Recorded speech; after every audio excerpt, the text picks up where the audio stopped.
let's talk about the enigmatic Monsieur Barelli by Bob de Moor, the collaborator of Hergé. This is one of his standalone series. I'll swing us down, if I can, to looking at the table.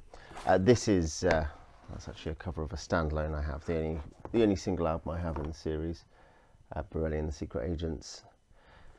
So Barelli is an actor who gets up to various sort of adventure, comic hijinks, spy-ish, crime-fighting-ish stuff. Very much in the Tintin vein. This collection, by the way, which you may be interested in if you're looking into this, is from the Rambaldi Meilleure Histoire du Journal Tintin, the best stories from Tintin magazine. This is actually a pretty good way to get quite a few Tintin magazine classics. This, Le Franc, Le Chevalier Blanc, Corentin, Corentin by Paul Cavelier. You can see this actually 6 albums in one. I think there were 8 Barellis in the end. And it is in colour. One complication here, of course, being that many of these are only available in French or Flemish or Dutch. So for us English readers, we have to look at our options. And you can get individual albums, of course. This I got because of the relative efficiency in terms of getting 6 albums for, I think, less than I was thinking I'd get them otherwise. And also, I like these editions. I have 2 others, and I'm planning to get some more. There's also Rambaldi in the 80s did do a kind of a complete Tintin run in, I think, red, kind of red Morocco covers or whatever. So they also, these ones start with a biographical artistic essay. So there we go. De Moor was Flemish speaking from Belgium.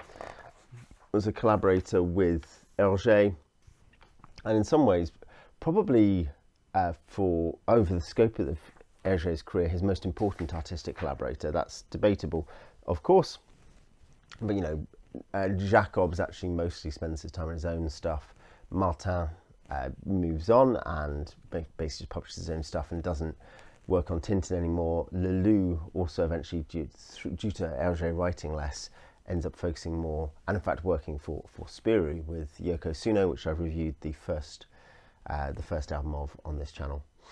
De Moor continues throughout Hergé's career, is the most important person in the redrawing projects of the 60s, the update of the Black Island, also the coloured versions of black and white albums, things like that. He's very significant in the redrawings and in providing backgrounds and layouts in Hergé's later career, where Hergé focuses wholly on character work, basically in terms of the final albums.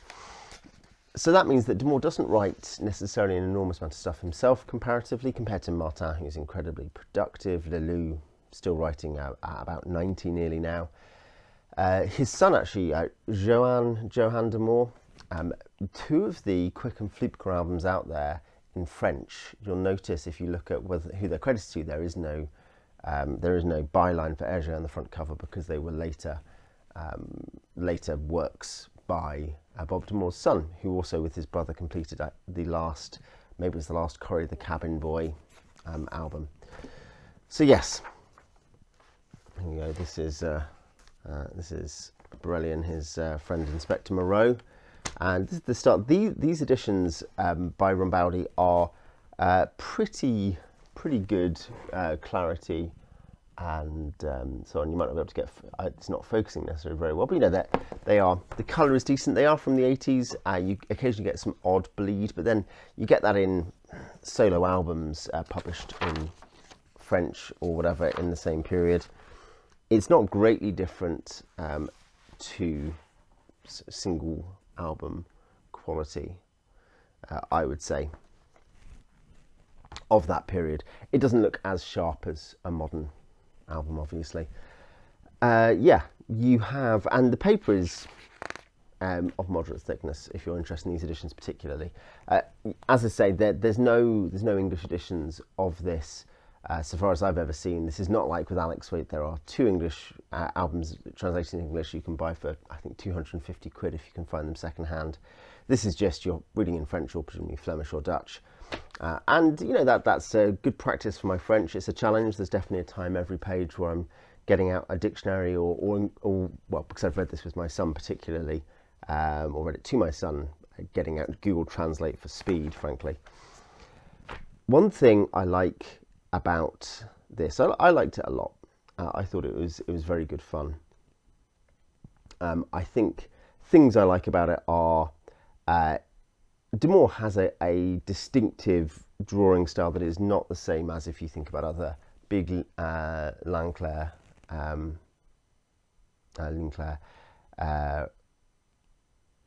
artists. Like, I mean, obviously Hergé, but also Roger Leloup or Jacques Martin or Edgar Jacobs. It's very much, in some ways, it's some of the closest to Tintin and Hergé you'll get in some senses. But there is a certain kind of jazziness and kind of, a sense of humour and fun in the drawings, which, even though it's there in Tintin and Quick and Flupke, or whatever, is maximised. You know, the expressiveness is there, and part of that is that, along with Tintin, to be fair, along with Hergé, these are some of the most mobile Linclair works of all, compared to Yokozuna when after Leloup ends up moving to a Linclair style, or Alex is a very good example, I think, as well, of the same thing, and to some degree Blake and Mortimer. A whole thing is that they are often static and frieze-like, and you find that actually with Professor Palm, or is it The Rainbow Orchid by Garen Ewing, fairly modern English language comic. You know, the whole point of the style is to be this sort of freeze frame, tapestry-like thing, and that is not how de Moor sees it. There is constant. You can just see on this page alone. A lot of stars from people falling over. There's some soap that Randall's falling over. The soap hits the maid. They're all a bit shocked. They're walking. There's a door being slammed. So I know that's just a lettering sound effect, but there's a point, you know, here again, we've got Randall having been knocked over. There is a constant sense of dynamism and vitality. Not surprisingly, when de Moor wants to as well, given his work with Hergé, you get, there's the Arc de Triomphe, you get some fun backgrounds and fun vehicles. And the vehicles thing is something you see Martin is also very good at. If you look at Lefranc, it's a very popular part of the oeuvre, and it's boys comics, and it's Franco-Belgian boys comics particularly, where, if anything, it is somehow more exaggerated as an interest than in English or American comics at the same time. Here we have the inciting incident here, which is the sabotage of the XYZ1. Again, in terms of dynamism, here's the whole thing of Barelli in disguise as his journalist friend Randall, using a parachute to stop a bull killing people. You've got, you know, explosion up here of the XYZ1. Constant movement. That's something. Barelli is also an interesting character as a setup, that he's not Tintin. He's on the side of right, absolutely. He is fighting gangsters in this one who end up having the big bad having proven to be behind the sabotage of the XYZ1. But Tintin is a journalist and an action hero, and Barelli will do actiony things. This is a good example with trying to stop this bull, but he is emphasised here in this first one, the enigmatic Mr. Barelli, as a master of disguise and a trickster. He is constantly coming up with new outfits and new ideas and new ways of getting out of problems involving hiding and disguises and trickery. And his motives at some level, it is similar to Tintin, but perhaps less obviously crusading than Tintin. The man who becomes his partner, his friend, Inspector Moreau. Here we go with Moreau coming to talk to, is it to Randall himself, I believe? It's to Randall, the real Randall. Moreau is more the I'm a policeman, we need to stop the bad guys, whereas Barelli is kind of curious and gets stuck into stuff, and is just a happy warrior who's drawn into action by his impulse, by his heroic impulse. Here we've got some good vehicle action. This actually, I should say, that there are some good backgrounds, but here you can see a lot of these are actually fairly close composed, close shots, which is not always, from what I've read of Barelli, is not always like that. But certainly plenty of vehicles. On the note of the other thing I suggested or mentioned, here we have another very active scene of doctors sliding around, hitting each other, confusion about that, and Barelli having to sneak out via hiding in the back of a taxi, and you've got more in and out disguise hijinks back at the block of flats. A whole thing with the people coming to buy the apartment next door being involved, and people hitting, old people interfering in the pursuit of the bad guys, because these are the people who are looking to buy the thing due to being run into, and the old man's hitting everyone. There's lots of slapstick. It's certainly, again, like I say, in terms of your Tintin magazine, Linclair stuff, and beyond the magazine itself, it's closest to Tintin in feel.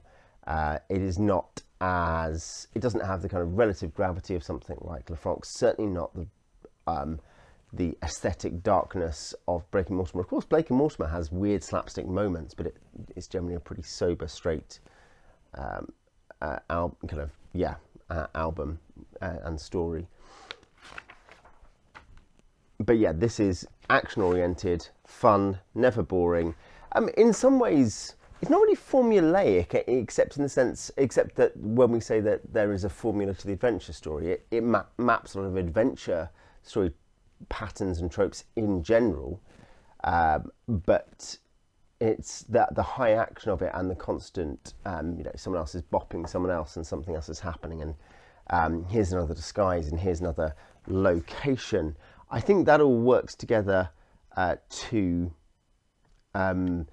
you're not thinking, I know what's going to happen next. To a degree, you can reasonably expect what's going to happen at the end of the story, but then you can do that in most stories, and particularly if we're talking in genre, the end to every Tintin or Asterix story, basically, don't you?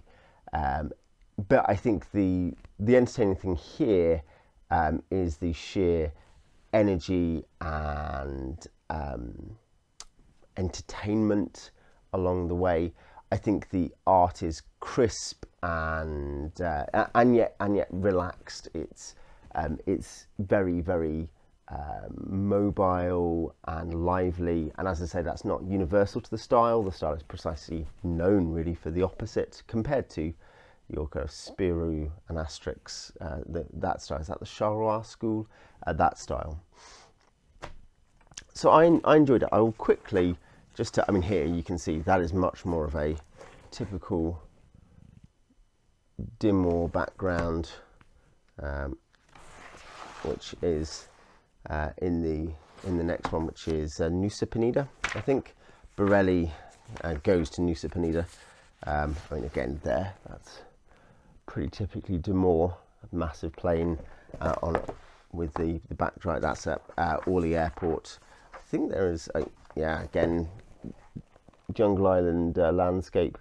And that's one thing, is that the 6 in this one, which is what I own, because this one, The Secret Agents, is in here. It's number 3. You have a couple in and around Paris. You have one of him, I think, in the Himalayas. You've got one of him at sea. You've got one of him on a tropical island. You've got one of him in European castles.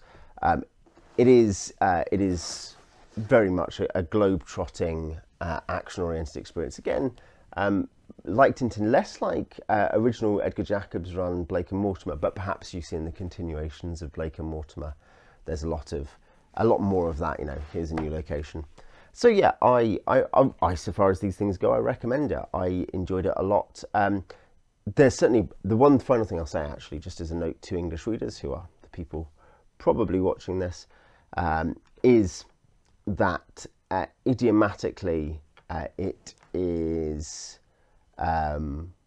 it's moderate. You know, there are some.